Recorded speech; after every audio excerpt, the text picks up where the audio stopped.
Assalamualaikum warahmatullahi wabarakatuh. Salam sejahtera buat sobat-sobat dimanapun berada. Semoga kita semua dalam keadaan sehat jasmani dan rohani, tidak kekurangan satu apapun. Amin ya robbal alamin. Bab 81-85. Lindong pergi. Tapi Sangguan Mingyu berdiri di sana dengan senyum menawan di wajahnya yang ketakutan. Tampaknya jika dia ingin lepas dari nasib yang diatur oleh keluarganya, dia harus bergantung pada Lindong. Apakah Anda hanya ingin mengubah nasib tatanan keluarga Anda? Mungkin Anda bisa memperjuangkannya sendiri. Pikirkan ini.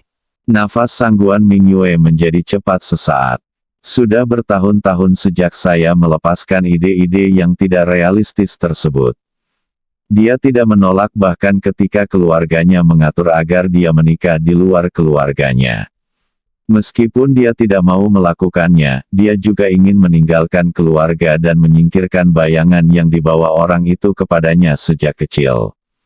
Namun di saat kritis ketika dia akan lulus dan menyelesaikan pernikahannya, dia benar-benar bertemu dengan Lindong. Semburan kekuatan Lindong yang tiba-tiba membuatnya merasa tercekik. Dia belum pernah merasakan aura sekuat itu dari seorang tetua keluarga. Jenius yang tak tertandingi, Sangguan Mingyu memikirkan sebuah kata. Usianya sama, tapi kesenjangan kekuatannya sebesar surga. Lindong jelas merupakan penerus yang dilatih oleh negara adidaya. Meskipun dia adalah pewaris peringkat kedua dari keluarga Sangguan, jika ada pewaris pertama yang sangat kuat yang bisa membantu, dia mungkin tidak bisa mencobanya. Sangguan Weiwei, apa menurutmu kamu pasti menang? Belum tentu. Aku akan menyiapkan hadiah besar untukmu. Pikir Sangguan Mingyue dalam hati. 2 hari lagi berlalu. Lindong menjadi wakil presiden klub seni bela diri. Namun, Lindong masih menjauh dari Sangguan Mingyue. Dia secara alami tahu apa yang dipikirkan Sangguan Mingyue. Tidak masalah baginya jika dia ingin menggunakan tangannya untuk melawan Qin Zheng. Bagaimanapun, dia dan Qin Zheng juga musuh, dan mereka mungkin akan datang kepadanya untuk membalas dendam suatu hari nanti. Dia menjadi wakil presiden sepenuhnya karena sedikit rasa bersalah di hatinya, meskipun Sangguan Mingyue menyerangnya lebih dulu, dia tidak bermaksud menyakitinya. Dan dia hampir membunuh lawannya karena dia tidak bisa mengendalikan kekuatannya. Pembunuhan masih sulit diterima oleh pemuda seperti dia, yang merupakan anggota masyarakat yang baik. Jadi menjadi wakil presiden harus dianggap sebagai permintaan maaf, permintaan mana yang tergantung pada suasana hatinya. Pada hari ini, Lindong menerima telepon dari Ye Hong, seorang anggota inti SCC ingin menemuinya. Mereka telah tiba di Hotel Daun Emas. Lindong langsung mengambil cuti pada sore hari dan datang ke Golden Leaf Hotel. Tiba di luar kamar presidensial teratas tempat Ye Hong tinggal di Golden Leaf Hotel. Dong-dong, Lindong mengetuk pintu 2 kali. Segera Ye Hong membuka pintu. Saudara Lin, silakan masuk dengan cepat. Ye Hong berkata dengan sopan. Mau tidak mau saya bersikap kasar, reputasi Lindong sekarang bergema di seluruh SCC, dan Lindong juga dianggap sebagai bangsawannya. Mengundang Lindong ke SCC jelas merupakan keputusan paling tepat yang diambilnya dalam hidupnya. Ini memberikan lapisan perlindungan lain baginya untuk mewarisi keluarga Ye di masa depan. Saudara Ye, sama-sama, kata Lindong. Lalu memasuki ruangan. Seorang pria sedang duduk di sofa di ruang tamu. Setelah melihat Lindong masuk, dia juga berdiri untuk menyambutnya. Saudara Lindong, saya sudah lama mengagumi Anda. Nama saya Li Bin, anggota inti SCC, dan saya juga teman baik saudara Ye. Saya juga memiliki beberapa saham di Golden Leaf Hotel yang Anda beli Li. Bin berkata sambil tersenyum. Pada saat yang sama, dia melihat Lindong dari atas ke bawah. Muda, terlalu muda. Benar-benar tidak terduga bahwa pemuda di depannya bisa mengusir Qin Zheng keluar dari Jiangcheng dengan putus asa. Apalagi Qin Zheng yang mengalami kerugian besar masih belum bergerak, yang cukup menunjukkan betapa menakutkannya pemuda ini. Saudara Li, sama-sama, kata Lindong sambil juga menatap Li Bin. Kira-kira di awal usia 30-an, lembut dan elegan. Dia tampak seperti pria yang rendah hati, benar-benar tipe pria pembunuh wanita muda. Lindong tidak merasakan aura menindas orang superior darinya, tapi terasa seperti angin sepoi-sepoi bertiup di wajahnya, perasaan yang sangat nyaman.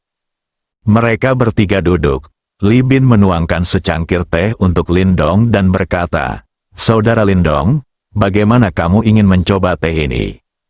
Lindong merasa malu untuk menolaknya, jadi dia mengambilnya dan menyesapnya sedikit manis di mulutnya, lalu agak harum. "Ya, lumayan," kata Lindong dengan sok. Dia tahu cara mencicipi teh yang tidak enak, yang dia pelajari di TV.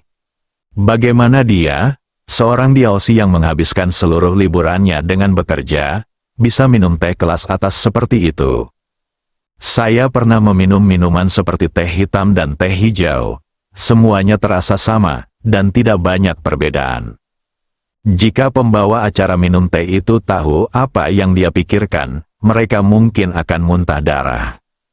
Teh ini bukan teh biasa, setiap tahunnya tidak banyak diproduksi di dalam negeri. Yang bisa meminumnya pasti orang-orang berbadan besar.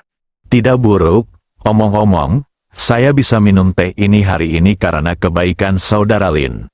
Kalau tidak, saya jarang memiliki kesempatan untuk meminumnya. Bos besar tahu bahwa saya akan datang menemui Saudara Lindong dan secara khusus bertanya aku untuk membawakannya untukmu.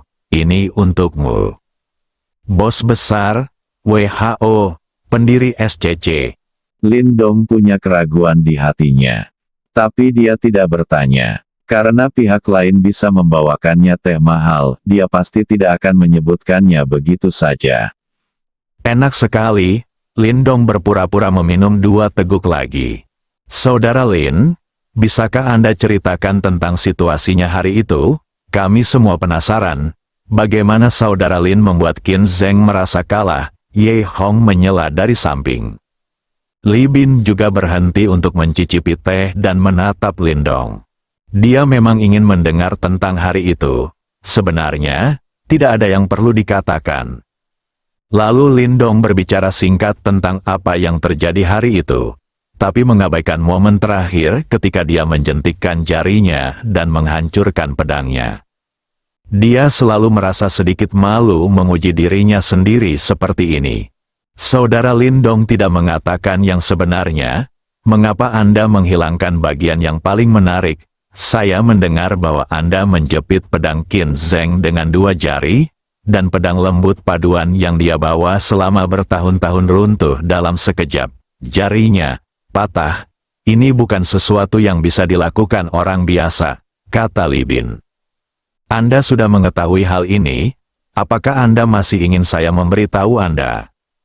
Saya benar-benar tidak mengerti apa yang dipikirkan orang-orang besar ini.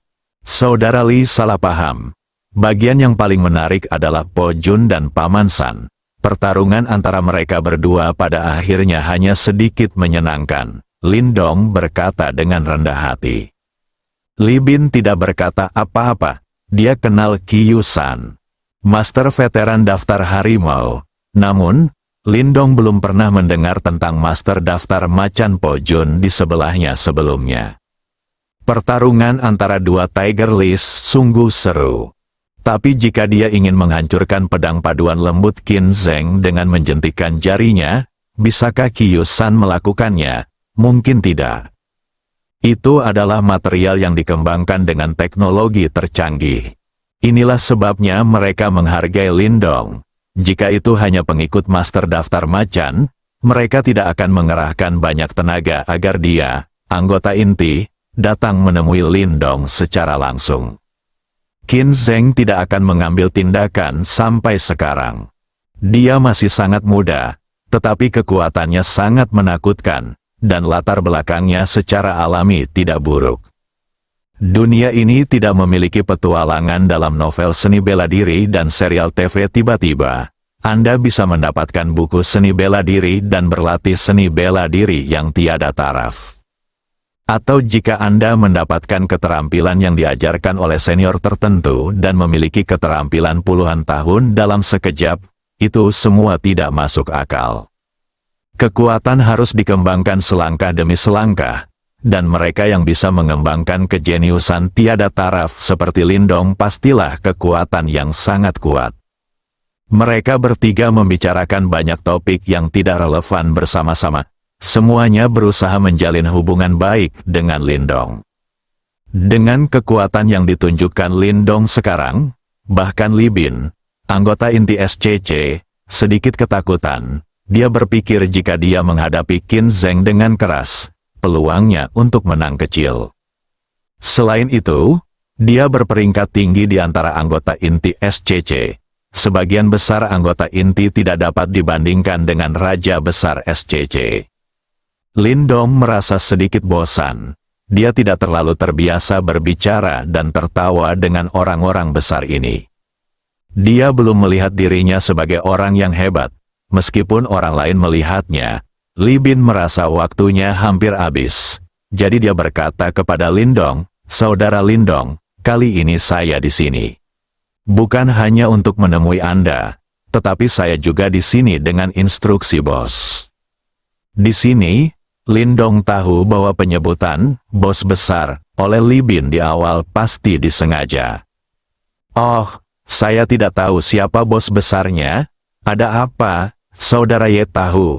Saya baru saja bergabung dengan SCC dan tidak tahu banyak tentang itu," Lindong bertanya. Nama asli bos besar itu adalah Zhuge Changqiong. Dia adalah salah satu dari 3 pendiri SCC dan orang yang memiliki kekuatan terkuat dan prestise tertinggi. Kemudian Li Bin perlahan memberitahu Lindong apa yang dimaksud Zhuge Changqiong. Sederhananya, Zhuge Changqiong ingin Lindong membantunya, tetapi isi spesifik dari bantuan tersebut belum ditentukan, dan waktunya belum ditentukan. Zhuge Changqiong dan pengkhianat Zhao Xidao adalah saudara yang tumbuh di halaman yang sama. Keduanya adalah tokoh teratas di lingkaran tersebut. Mereka adalah saudara dan saudari, dan mereka bersama-sama membentuk subgrup yang sangat populer untuk sementara waktu. Namun kemunculan seorang wanita benar-benar mematahkan hubungan keduanya. Murong Qingge, seorang wanita dengan keagungan yang tak tertandingi. Seorang wanita yang membuat kagum suatu zaman. Seorang wanita yang mampu membuat Zhuge Changqiong dan Zhao Xidao, 2 sosok papan atas generasi muda, jatuh cinta secara bersamaan. Murong Qingge adalah putri bungsu dari keluarga Murong di Kyoto.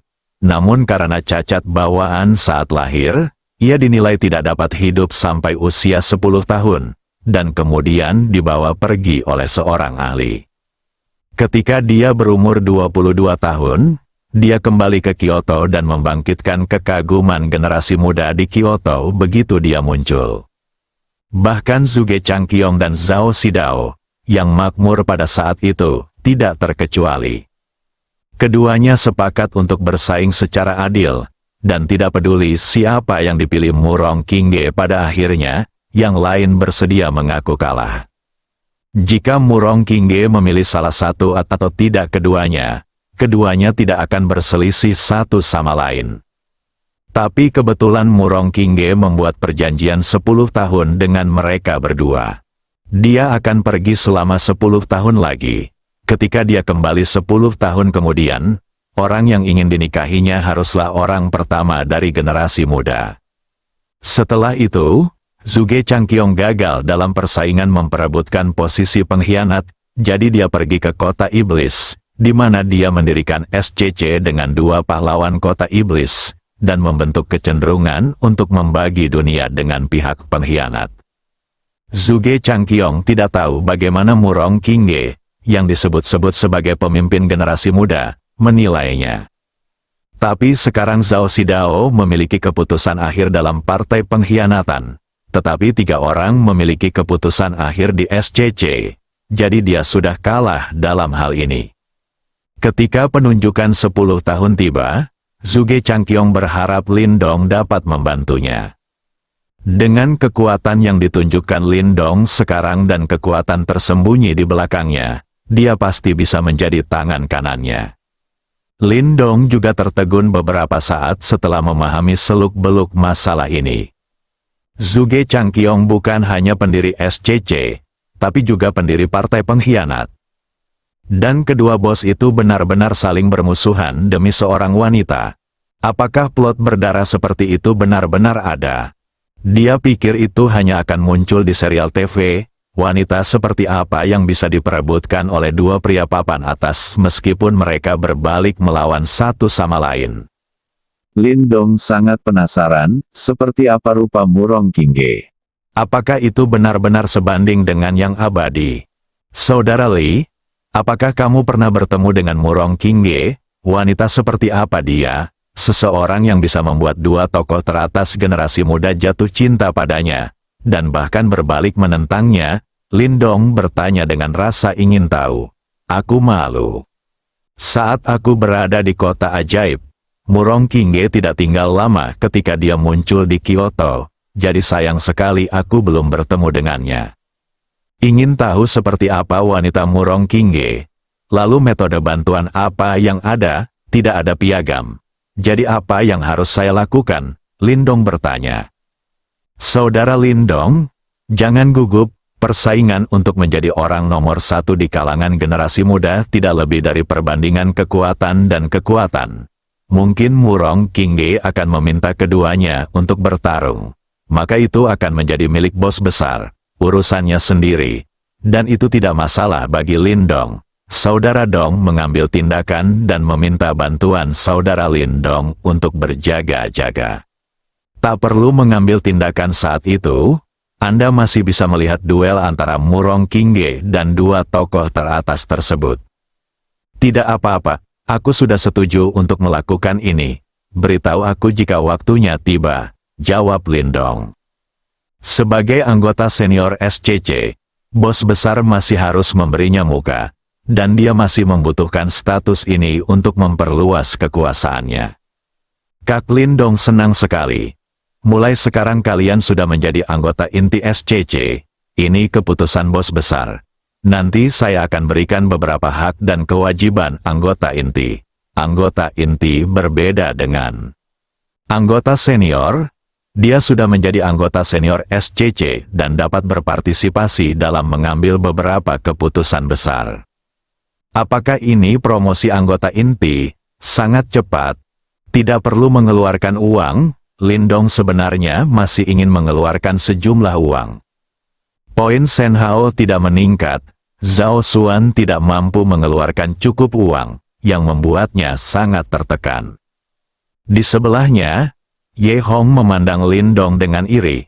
Apakah mereka anggota inti? Berapa banyak anggota senior SCC yang terjebak pada langkah ini? Dia sebenarnya tidak terlalu peduli untuk dipromosikan menjadi anggota senior. Sebagai seorang pengusaha, dia mengerahkan seluruh upayanya untuk mempromosikan anggota senior. Namun dipromosikan menjadi anggota inti jelas merupakan hal yang ia impikan. Mengapa Lu Chen bergegas maju dan melawan Qin Zheng meskipun dia tahu dia bukan tandingannya? Bukankah itu hanya untuk ditunjukkan kepada ketiga bos? Bukankah Anda hanya ingin dipromosikan menjadi anggota inti? Sekalipun Anda tidak dapat mengatasi risiko cedera serius atau bahkan kematian, Anda tetap harus pergi. Ini yang menjadi daya tarik anggota inti. Selama dia dipromosikan menjadi anggota inti, dia bisa menggunakan sebagian kekuasaan SCC. Maka krisis dalam keluarganya akan teratasi. Bahkan jika kakeknya meninggal, tidak ada yang akan menyentuh keluarga Lu atau Jiang Zheng. Karena sekali bergerak, ia akan menjadi musuh seluruh SCC, dan tidak ada yang berani melakukan ini. Anggota senior tidak mendapatkan perlakuan seperti itu. Sekalipun mereka juga anggota SCC, jika keluarga Anda dalam masalah, seseorang akan menambah hinaan untuk merebut sepotong kue. SCC tidak melarang pertikaian internal seperti itu.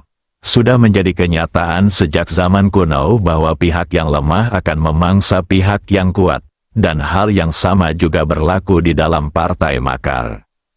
Bukan berarti semua orang di SCC adalah saudara. Banyak pula yang ingin menusukmu dari belakang. Hanya ketika menghadapi pengkhianat semua orang akan berbagi kebencian yang sama. Ini adalah aturan yang ditetapkan oleh ketiga bos. Sudah berapa lama sejak Lin Dongcai masuk SCC, dia dipromosikan menjadi anggota inti. Ketika berita menyebar, saya tidak tahu berapa banyak anggota senior yang terjebak di level ini yang akan merasa iri. Sebelum Li Bin pergi, dia menarik Lin Dong ke dalam kelompok yang hanya terdiri dari 15 orang. Itu kelompok anggota inti SCC. Anggotanya ada 15. 3 di antaranya adalah pendiri SCC. Ada 12 anggota inti. Kalau ditambah Lin Dong, jadi 13 anggota inti. Anggota inti sudah menjadi pemimpin tertinggi SCC, dan banyak masalah besar yang mengharuskan anggota inti untuk memilih. Perbedaan terbesar antara SCC dan subpartai T adalah bahwa Zhao Xidao sendiri yang memiliki keputusan akhir di subpartai T. Bahkan Raja Surgawi Agung tidak berani membantah apa yang dia katakan. Namun karena SCC mempunyai 3 bos, maka ketika suatu keputusan mempunyai 2 suara, maka anggota inti perlu melakukan pemungutan suara. Dari sini kita bisa melihat nilai anggota inti. Dan tidak ada keharmonisan di dalam SCC. Lin Dong baru saja bergabung dengan grup. Seseorang dalam kelompok itu bertanya, Liu Mang, penduduk asli kota ajaib, adalah salah satu dari 12 anggota inti SCC dan juga merupakan anggota duo kota ajaib yang cakap. Liu Mang, Li Bin, ada anggota baru di sini, kenapa kamu belum mendengar kabar apapun? Karena Li Bin yang membawanya, Liu Mang langsung bertanya pada Li Bin. Li Bin, ini adalah keputusan bos besar. Apakah saya perlu memberitahu Anda terlebih dahulu, Liu Mang? Menurut Anda ini siapa? Liu Mang, oh, keputusan bos besar? Siapa yang dapat membuat bos besar menjalankan keputusannya hak istimewa? Li Bin, oh, keputusan bos besar? Siapa yang bisa membiarkan bos besar menggunakan hak istimewanya? Li Bin, Jiangcheng Lindong, Liu Mang, Jiangcheng Lindong, Zeng keluar dari Jiangcheng. Li Bin, jika tidak, Liu Mang, luar biasa. Lindong juga menyampaikan pesan. Lindong, saya Lindong, tolong jaga saya. Liu Mang, Lindong, kan, kami tidak bisa menjagamu, reputasi Anda terkenal di industri. Siapa yang saya sakiti? SCC ini sepertinya tidak terlalu harmonis di dalam. Benar saja, di mana ada orang, di situ ada sungai dan danau. Lindong merasa bahwa dia telah terlibat dalam pertarungan internal SCC. Hal pertama yang saya katakan ketika saya masuk adalah kritik. Li Bin, Lindong, abaikan dia hanyalah anjing gila, dia akan menggigit siapapun yang dia tangkap. Liu Mang, Li Bin, apakah kamu ingin mengatakan sesuatu yang lain, Li Bin, anjing gila, Mang, kamu? Melihat keduanya hendak mulai berhubungan seks, seseorang akhirnya keluar untuk memuluskan segalanya. Oke, kita semua adalah anggota keluarga. Apa yang kita lakukan? Jangan biarkan pendatang baru melihat lelucon itu. Lindong, selamat datang untuk bergabung dengan keluarga besar kita. Lalu banyak orang juga menyambut Lindong. Tapi apakah mereka tulus? Tidak diketahui. Selamat bergabung, selamat bergabung. Selamat bergabung, mereka tidak mengenali satu sama lain. Dan Lindong tidak tahu harus berkata apa. Jadi dia mengabaikan mereka untuk menghindari kritik lagi. Li Bin juga tidak memberitahu SCC mengenai situasi internalnya. Dalam sekejap, akhir pekan telah tiba lagi. Kebetulan akhir pekan ini tidak ada yang bisa dilakukan. Cedera bibiku belum sembuh dan dia mungkin baru bisa kembali ke Sucheng minggu depan. Awalnya aku berjanji pada Sun Si untuk pergi ke rumahnya minggu lalu, tapi tertunda karena urusan bibiku, jadi aku akan pergi ke sana jika tidak ada urusan minggu ini. Meskipun dia tidak ingin pergi, Lindong akan tetap melakukannya karena dia berjanji akan melakukannya. Jika hal seperti ini terjadi, keluarga Sun Si pasti akan salah paham. Dan Sun Si tahu bahwa tidak pantas baginya melakukan hal seperti ini. Tapi dia tetap mengundang dirinya sendiri, jadi dia mungkin punya beberapa pemikiran. Mengapa? Pria yang terlalu baik juga punya masalah. Lindong merasa bahwa dia harus belajar mengatakan tidak, meskipun dia semakin memperlihatkan kekuatannya dan semakin banyak wanita di sekitarnya. Han Siyun dihitung 1, Lu Xiaoxiao dihitung 1, Zhao Xuan dihitung 1, dan Sun Si dihitung 1. Perhitungan ini mengejutkan Lindong. 4 wanita cantik semuanya tertarik padanya. Soal pilihan ganda seperti ini hanya boleh dibuat oleh anak-anak. Mengapa? Kita hanya dapat mengambil 1 langkah dalam 1 waktu. Kelemahan terbesarnya saat ini adalah dia tidak tahu bagaimana menolaknya. Misalnya, dengan Sangguan Mingyu, itu jelas bukan sepenuhnya salahnya. Jelas bahwa pihak lain menyerangnya terlebih dahulu. Dan jelas bahwa dia hanya bereaksi secara naluriah, tetapi pada akhirnya dia meminta maaf. Lindong berpikir sejenak. Kepribadian seperti ini sepertinya berasal dari saat dia bersama Jiang San. Di masa lalu, setiap kali Jiang San bertanya, dia akan berusaha sebaik mungkin untuk memuaskannya dan tidak pernah menolak. Hal ini secara bertahap terbentuk setelah 4 tahun menjadi penjilat anjing, dan akan membutuhkan waktu untuk berubah secara perlahan. Lindong merasa dia tidak bisa kejam terhadap wanita, terutama wanita cantik. Apakah Anda berpotensi menjadi bajingan? Mengesampingkan keraguannya untuk saat ini, Lindong menghubungi nomor Sun Si. Katakan padanya untuk kembali bersamanya besok. Sun Si tentu saja sangat senang. Keesokan harinya, Lindong menerima telepon dari Sun Si saat dia masih tidur, menanyakan jam berapa dia akan berangkat. Lindong melihat jam, ini belum waktunya untuk menunggang kuda. Gadis ini tidak mungkin tidur sepanjang malam, kan? Dia benar-benar menebaknya dengan benar. Sun Si begitu gembira hingga dia terjaga sepanjang malam sejak dia menerima telepon Lindong. Dalam hatinya, Lindong bagaikan kekasih peri Zixia, pahlawan tak tertandingi yang datang untuk menyelamatkan keluarganya di awan 7 warna. Sama seperti Lu Xiaoxiao, ketika seorang gadis berada dalam momen paling putus asa, pria yang tiba-tiba muncul di sisinya dan menyelamatkannya pastilah yang paling mengesankan. Terlebih lagi, Lindong sangat unggul dalam segala aspek dan memiliki daya tarik yang fatal bagi gadis-gadis bodoh. Pada jam 7 pagi, Lindong bangun dan pergi ke pintu masuk Universitas Komunikasi. Sun Si sudah lama menunggu di sana. Karena hari ini adalah seminggu, banyak orang mengendarai mobil mewah untuk menjemput orang-orang dari Universitas Komunikasi Jiangnan. Arus mahasiswa yang keluar masuk tidak ada habisnya. Pada dasarnya yang mengantar jemput adalah para remaja putra, jumlahnya sangat sedikit dan sebagian besar berperut buncit.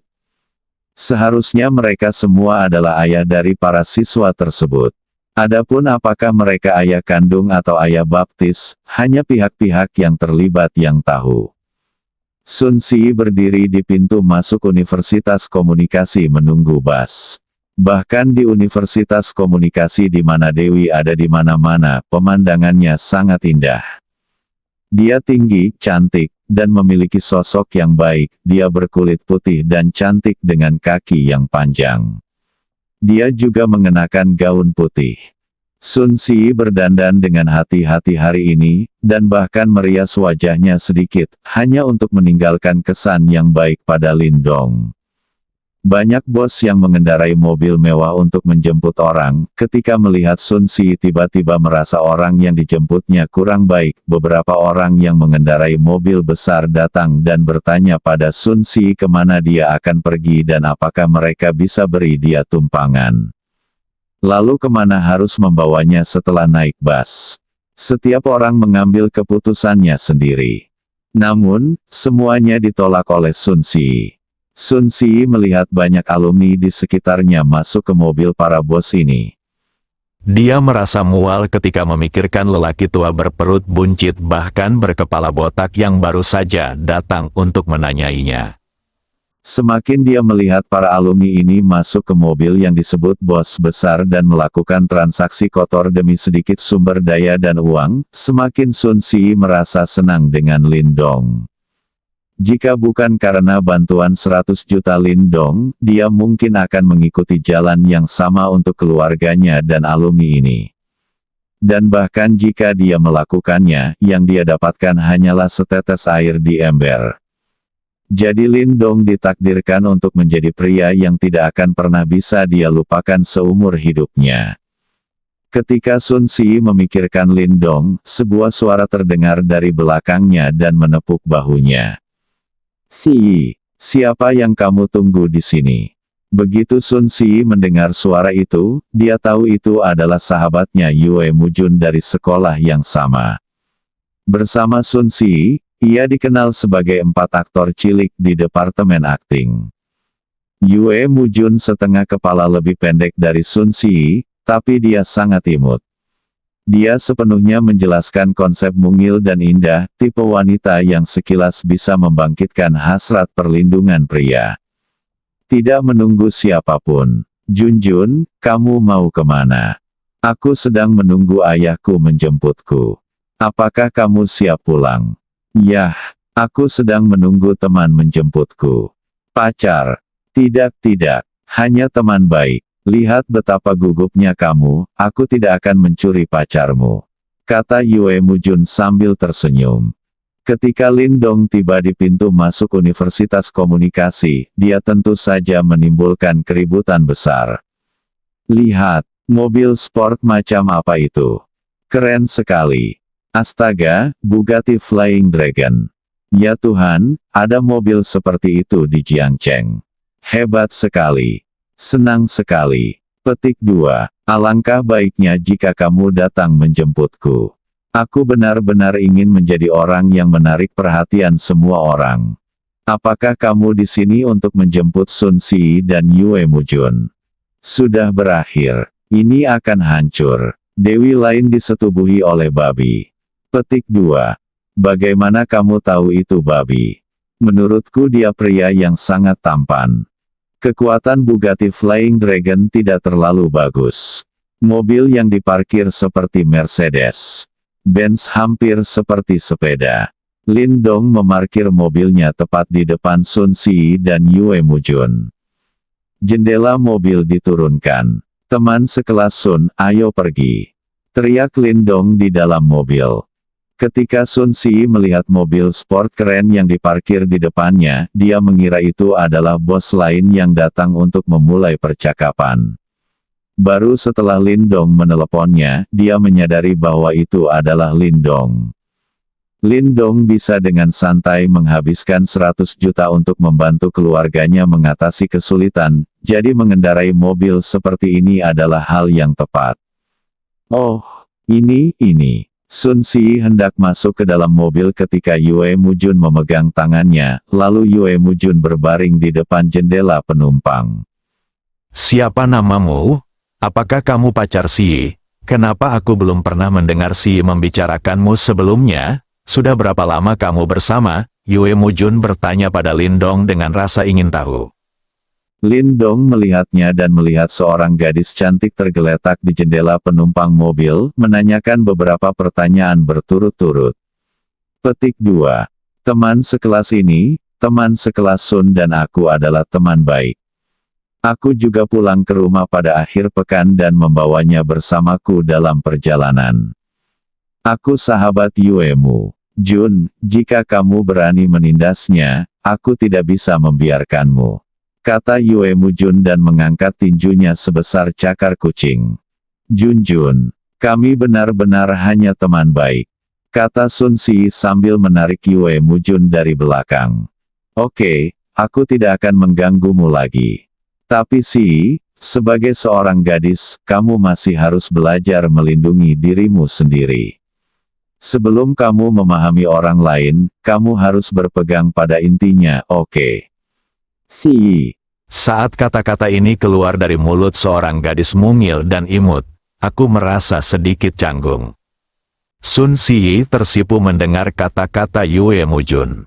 Aku tahu. Junjun, aku berangkat dulu, sampai jumpa. Sun Si buru-buru masuk ke mobil Lindong. Dia takut Yue Mujun akan mengatakan sesuatu yang aneh lagi.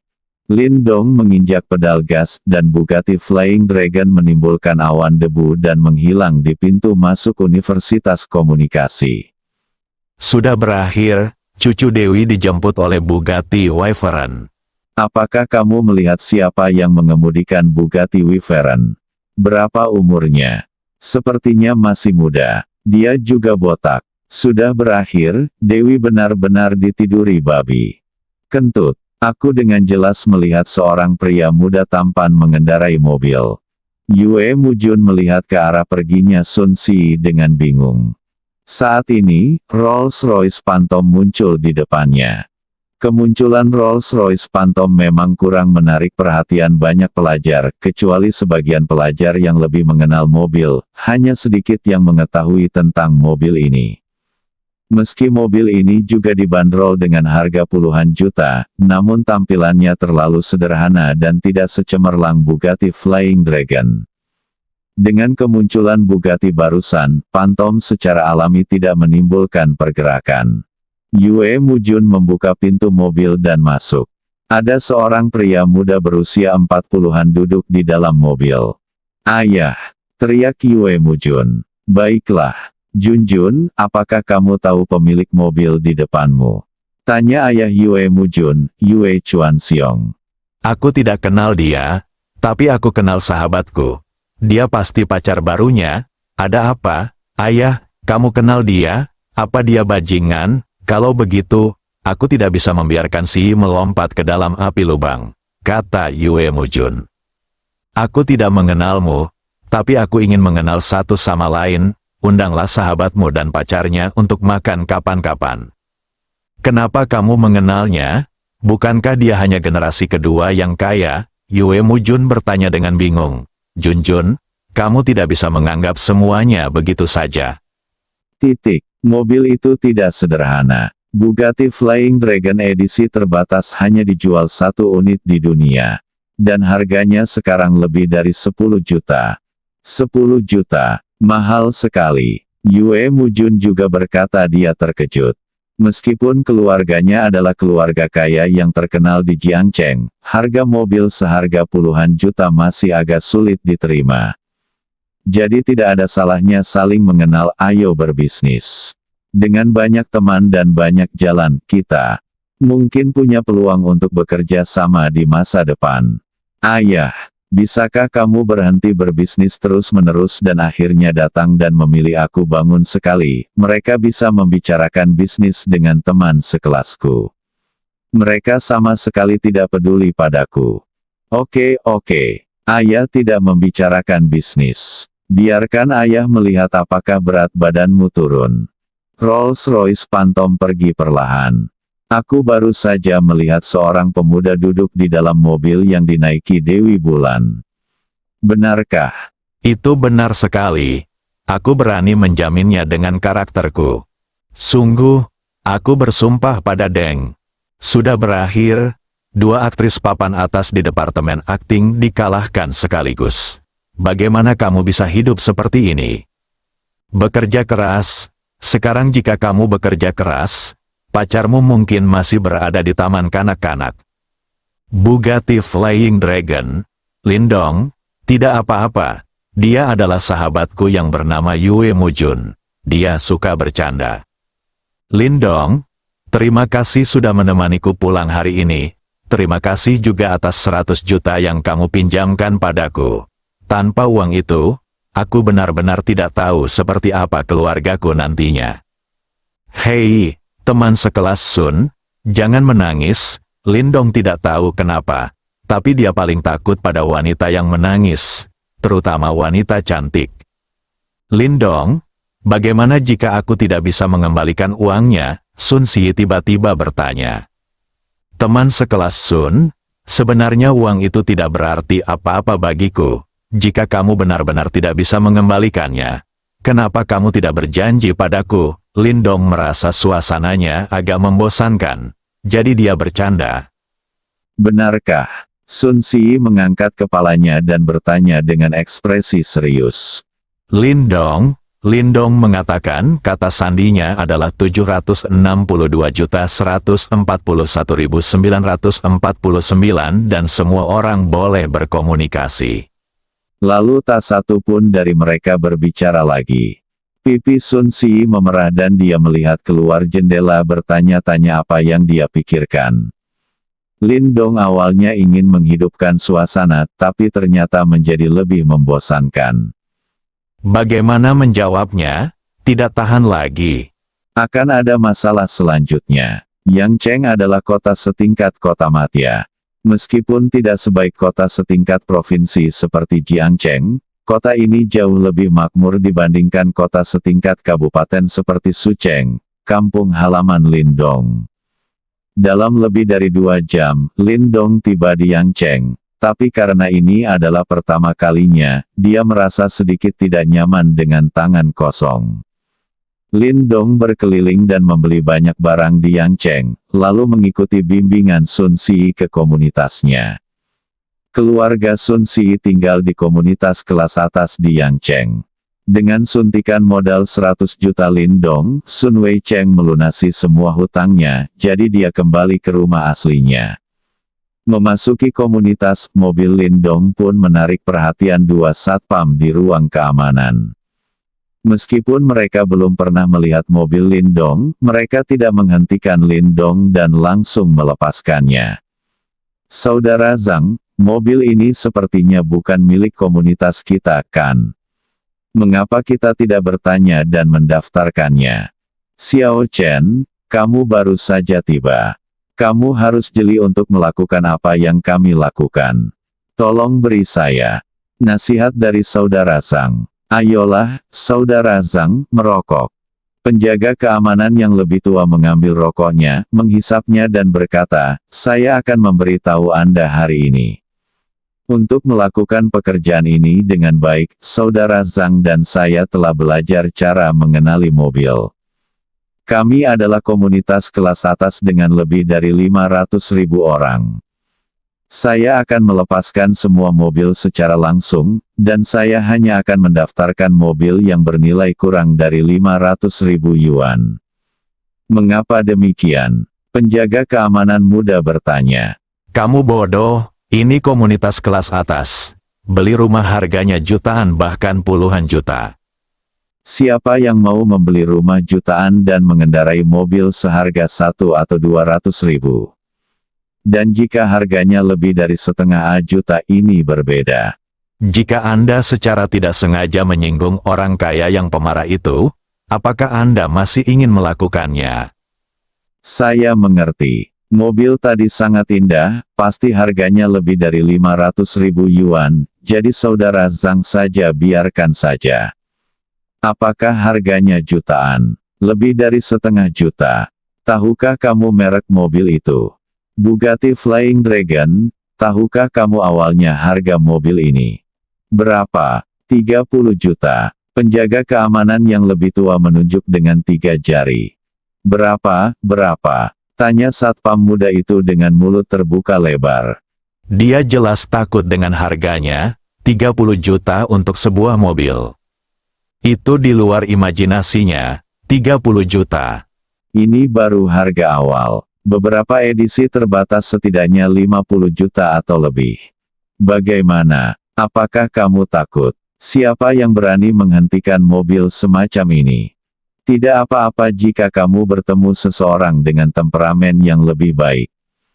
Tetapi jika kamu bertemu seseorang yang memiliki temperamen buruk, tidak dimarahi dianggap sebagai hukuman ringan. Jika aku menamparmu 2 kali, kamu mungkin harus kehilangan pekerjaanmu. Saudara Zhang benar, aku akan belajar darimu nanti.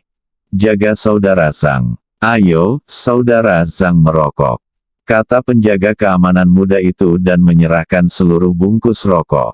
Setelah memarkir mobil, Sun Si membawa Lindong ke salah satu gedung, lalu naik lift ke lantai 22. Sun Si menelepon balik setelah menerima telepon dari Lindong kemarin. Jadi orang tuanya seharusnya ada di rumah sekarang.